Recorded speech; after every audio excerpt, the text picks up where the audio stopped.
En ce dimanche de Pâques, chacune de nos paroisses accueille des adolescents ou des adultes qui viennent recevoir le baptême.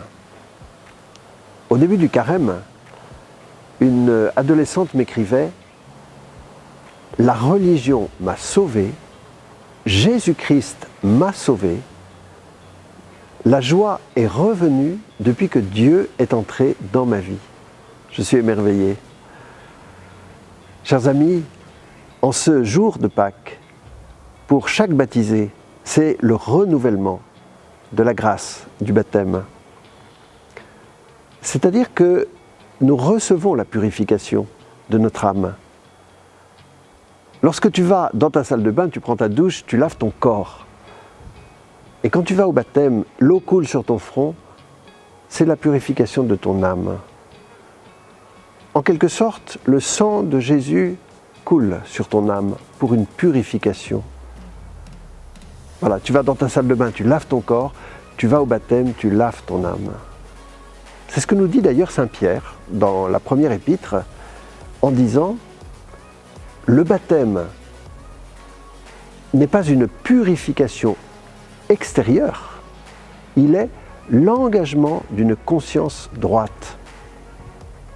Il nous sauve par la résurrection de Jésus-Christ. » Voilà, sauvé par la résurrection de Jésus-Christ. Que c'est beau.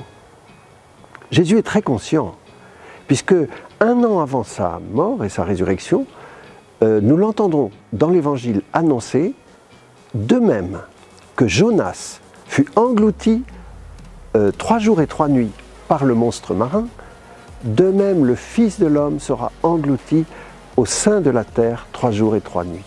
Jésus est très conscient de ce qu'il va lui arriver. Il regarde en face le dessein de Dieu, l'accomplissement des promesses des prophètes. Il le regarde en face.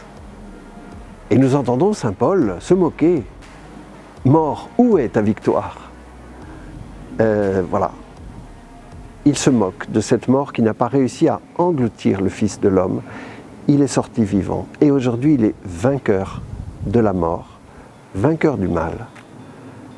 C'est lui que nous célébrons en ce jour de Pâques. À vrai dire, nous le célébrons en chaque Eucharistie. Et puis nous le célébrons aussi chaque fois que nous accomplissons d'humbles gestes de résilience pour forcer le destin dans la puissance de Jésus vivant. Frères et sœurs, Christ est ressuscité. Il est vraiment ressuscité.